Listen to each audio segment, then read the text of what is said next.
You know how I actually got over my bedroom and performance anxiety? It wasn't until I stopped.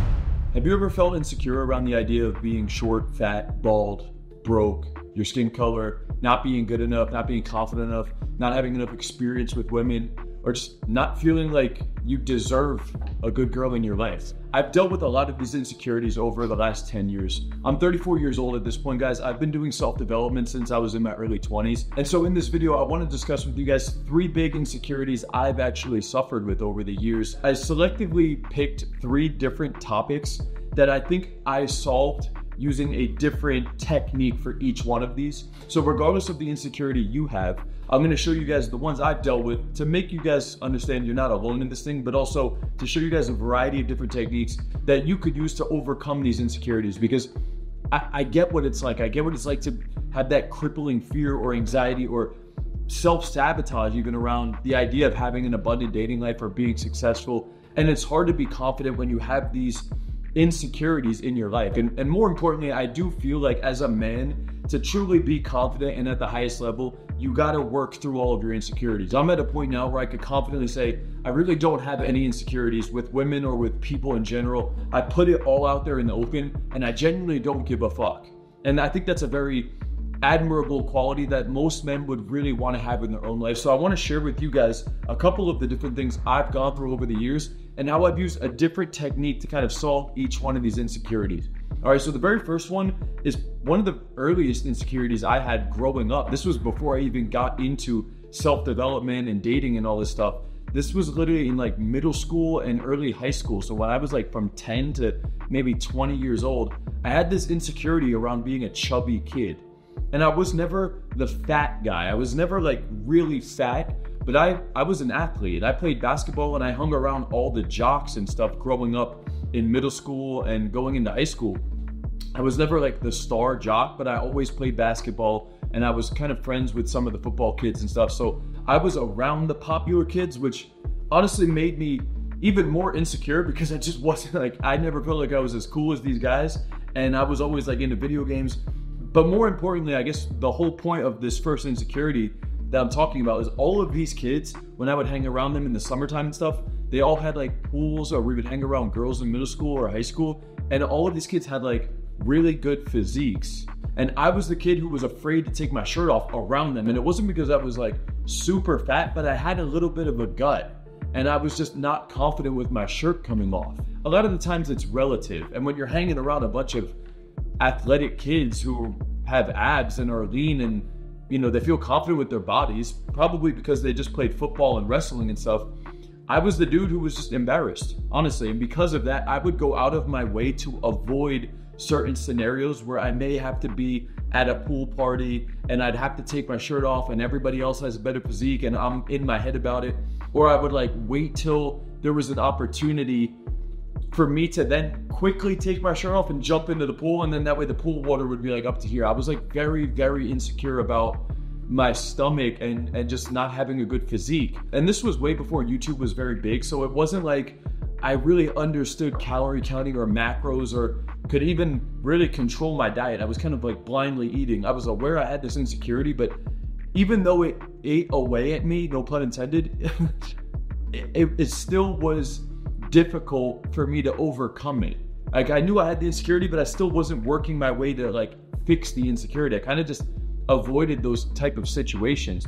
And this is a recurring theme that happened throughout my entire journey with women and dating, was that anytime I had an insecurity around a certain thing, whether it was like flirting with women or asking a girl to come home with me or initiating sex with a woman or approaching girls in general, like regardless of what the thing is, at different levels, I had a different insecurity of not being good at that thing. And so what I would always do was try to avoid the situation. I would always avoid the situation. If I was talking to a girl and it was actually going good, I wouldn't ask her for her phone number. I wouldn't ask her to come home with me out of fear of what would happen if I go into that situation. And even later on, when I was bringing girls home, I was so afraid to initiate sex out of fear of what would happen. It was like I always had this anxiety, and it started really with middle school, with me being afraid to take my shirt off. And so I just avoided those situations throughout my middle school and high school years. And then finally, years later, like literally, it wasn't until I was in my early to mid 20s probably around 25, 26, that was when I really started to seriously try to lose weight, right? And again, I was never fat, but I was always around 185, 190. And I had less muscle mass than I do right now. Just to give you guys an idea, like right now I'm around 160. So me with a little bit less muscle than this, but another 25 pounds of fat, right? So I just looked like kind of a pudgy dude, bulky dude, but I still was athletic looking because of my appearance. And so for that reason, I was never very ugly with it, but I was never very confident. I never felt sexy or anything like that. So in my mid-20s, I finally got a little bit more serious about losing weight. And I'll put a couple pictures up. You could see me earlier on. I had periods of being kind of lean. This is me probably around like 180. And then I had other periods where I did get more lean, probably around like 170.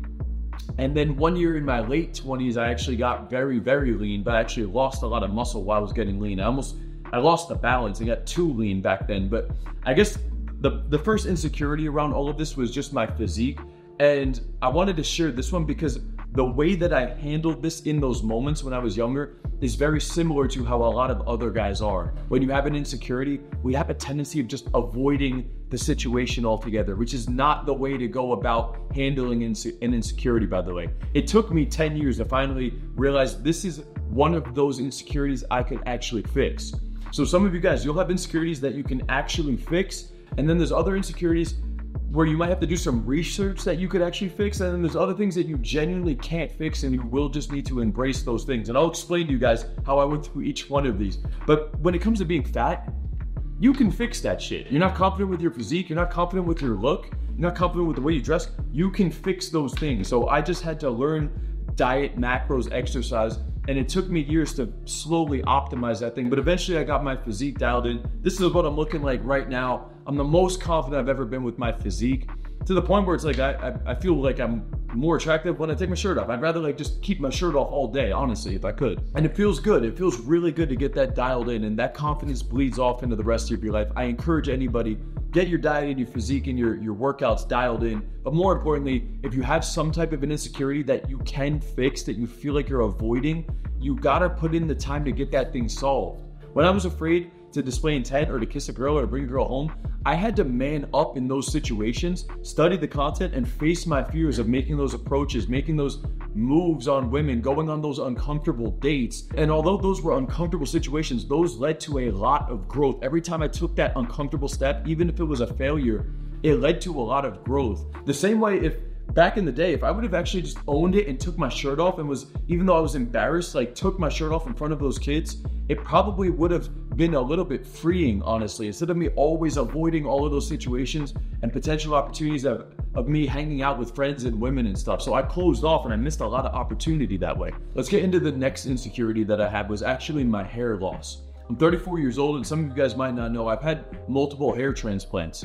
All right, but when I was in my 20s, my hair was really bad. It wasn't always bad because earlier on in my 20s, I just kept it super, super short, and I didn't really realize that my hair was falling out, or that I was actually losing my hair, until it got to a point where it was very bad. I had very low density because I had diffused thinning. It wasn't like my hairline receded. It's just, it fell out slowly everywhere. And then one day the density everywhere got really low. That's when I first realized, I started freaking out. I started looking up minoxidil, finasteride, PRP injection, and I spent a couple of years playing around with these different things. And there was even a time where I was going out and I was very embarrassed about how visible my scalp was, okay? And eventually got to a point where I just made a decision. I could either shave it off completely or I could get a hair transplant, because I didn't lose my hair entirely. And the doctor was like, yeah, you could actually still save it if you stay on this medicine, and if you get the transplant, you could actually get back to a decent level, which is the decision that I decided to go with. And lo and behold, years later, I'm at 34 years old now, and my hair's, honestly, I get compliments on my hair all the time at this point. Dudes can't even really tell. I have a very natural appearance with my transplanted hair. And this again was a very big insecurity for me, believe it or not, in my 20s, because it was very bad at one point. And again, I was in a similar situation to the fat loss thing at one point, where I would just always wear a hat, and it was kind of like an in-between thing. And so really, I spent too long in that kind of a period. In hindsight, I would have much rather just made the decision earlier. I tried to like dance around it for a long time until it got really bad. And then eventually I just made the decision, I'm going to get this thing fixed. Or the other option is I could have just accepted it, owned it, and shaved it off. I don't care which direction you go. And it's not necessarily about dudes suffering from hair loss at this point. I'm just saying, when it comes to an insecurity, you can either just take the action and lose the weight or get the thing fixed or buy the nice clothes or work on your grooming. If it's something you can actually fix, like with surgically, or if you need to just like literally shave it off and accept it and own it, that's fine too. But there was this period where I was kind of dancing in between and still just kind of avoiding the insecurity, and I didn't just own it. And even when I got the hair transplant the first time, I was such a pussy about it, dude. I was embarrassed to tell my mom about it. I was embarrassed to tell my friends about it. I was embarrassed to even talk about any of it. The way you get over your insecurities is you just own it and you talk about this shit unapologetically. So whether you're gonna shave your head, whether your hair's falling out, whether you feel fat or chubby, or whether you're gonna get a hair transplant, or whether you're embarrassed about your height or your skin color or your accent, like some of you guys have an accent, you can get that fixed if you want to. You either own it or you get it fixed. That's what it is. I have clients where I tell them, hey dude, like honestly, you're at a disadvantage having an Indian accent, or you're at a disadvantage with this accent. You can either just own it, or you can take a more proactive solution to it and actually fix the accent. You can hire a speech coach and work on it. And I have clients right now. I have an Asian client, Max, who's absolutely crushing it. The dude takes the most action I've ever seen. Honestly, I'm really excited to see his transformation. And while he's doing this, he's also getting a speech coach. And every week I talk to him inside of the community, and his pronunciation, the way he's speaking, his confidence is just going up and up and up and up. And it's because I had the balls to tell him, hey dude, you're gonna be at a disadvantage with this thing. You should get this thing fixed. And he's putting in the work to do so. So that's insecurity number 2. For me, it was my hair loss, and I just paid to get it fixed. And then for the third one, I couldn't just pay to get fixed because this actually had to do with the bedroom and my D. I was very insecure about my D with women because the first girl I ever got with after my breakup, I couldn't get hard for, and it really put me in my head. And then I found myself literally avoiding sexual experiences for the next 2 years because I was afraid that any girl I would bring home, I wouldn't be able to get hard. So I had this insecurity around my performance anxiety. I thought I literally had like ED or some shit because I was so nervous about the whole thing. And on top of that, my flaccid D is not big at all. I'm a grower, not a shower, right? So for me, I was extremely insecure about my D and just women seeing it, it's not hard, being nervous around the idea if I'm gonna actually get hard. And I would avoid all of these situations. I would literally self-sabotage a good interaction where a girl wanted to go home or wanted to progress further into intimacy with me. I would literally just avoid these situations altogether. And it took me a very long time. I tried to turn to pills. I tried to turn to alcohol and numb my subconscious and Viagra and all this other shit to try to overcome the insecurity. You know how I actually got over my bedroom and performance anxiety? It wasn't until I stopped avoiding the thing. Remember back to point 1, the dude who was keeping his shirt on and avoiding the pool scenario, or the dude who just kept the hat on? I learned my lesson 10 years later, and finally, after losing a lot of women, I just owned it. And I said, you know what? I'm gonna do anything but run away from this thing. The next girl that I bring home, I'm just gonna go through the motions and try to stay calm. I'm not gonna panic. I'm not gonna run away from the fear or the insecurity, and I'm just gonna sit there and own it. It took me a long time to come to this conclusion, but after losing a lot of women and having this thing eat away at me for years, at some point I was like, I'm just gonna own it. And I stayed with this girl one night. I didn't get hard. She slept over because I didn't freak out. I stayed cool about the whole thing. And so she didn't get in her head either. Women don't have a problem with your insecurities as long as you don't have a problem with your insecurities. That's the thing, is that the dude that's so embarrassed and weak and unconfident and hiding, the woman is not attracted to those qualities. That's really what it is. It's not the insecurity. Girls like bald men that are confident and masculine and can accomplish things and have a nice physique and are assertive and can lead them properly, right? Like, that's fine. Girls don't even really care that much about the size of your D. At the time they've already decided they're gonna sleep with you and they're turned on and they're aroused and they're getting to a point where the clothes are coming off, they're already bought into you. I mean, dude, you can get some of these girls off just using your hands. Literally, I've been in threesomes before where I made 2 girls get off using my hands. I hadn't even gone inside of them, of either of them. I had, so, this is like a random side note, but honestly, guys, like, the size of your D isn't as important as you think. The hair on your head is not important as you think.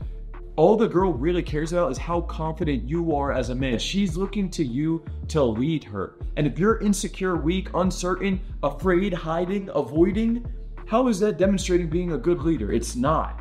But the way that you're gonna get to that level is to own the insecurities, be able to display them, talk about them, work through them, even if it's awkward on the front end, and over time, you'll slowly embrace them, accept them. I mean, obviously fix them. Some of these things you can fix, but the things you can't fix, you just gotta own it, man. And by owning it and slowly accepting that, you'll become confident with it because you'll see people will accept you for you. Fat dudes can go into the pool and people won't make fun of them if the fat dude can just own it. I can get a girl attracted to me if I'm fat, if I just own the fact that I'm fat. I can get a girl attracted to me if I'm bald, if I own the fact that I'm bald. Right? I could get a girl to be with me even if I have a small D, or I might not even get hard and she'll still like me because I owned it. I'm confident with it. It's not a big deal. She's not gonna think it's her or lack of her attractiveness. I can just stay calm, stay cool, and own the whole thing. And honestly, as a result of doing that, if you can stay calm, you actually will get hard. That's the whole thing. I overcame it by going through that, accepting the process, and by being able to stay cool and calm, I actually was able to get aroused. And then that's how I slowly overcame that insecurity too. And then over time, I would hang out with women after we would have sex and stuff, and I would just chill naked with them, and my D wouldn't be hard. And I would go out of my way to just show them my soft, flaccid, small D, and not give one fuck to this. The same way that I could confidently say this on camera, I'm not embarrassed about even talking about this on camera. I'm not like, yeah, I had the small D. Like, I really don't care. I genuinely don't care because I've put in the time and worked through these things. And I've owned all of it. All of the insecurities I've worked through, I've owned it. I don't avoid them anymore. And I've turned my insecurities into, I guess you could say, like, healed wounds that I'm proud of because they make me who I am. And you can actually connect with people. Once you can confidently talk about these things, you guys can connect on a lot of this shit. All right, so that's how you can work your way through insecurities and overcome that to become more confident as a dude. If you want help leveling up your confidence in your dating life, click the button below, get into my new coaching program. Comes with a 30-minute one-on-one onboarding call directly with me. We'll do a deep dive into your day, your week, and come up with a routine to start fast-tracking you to get the goals you want to accomplish, as well as a daily live coaching call that I personally run every single day. You could jump on a live coaching call with me every single day, get your questions answered, have accountability, have the motivation you need to break through to get to the next level. You got access to all the content, the whole community's popping. It's all going down inside my brand new program. Click the button below, get inside the community. That's all for this video, guys.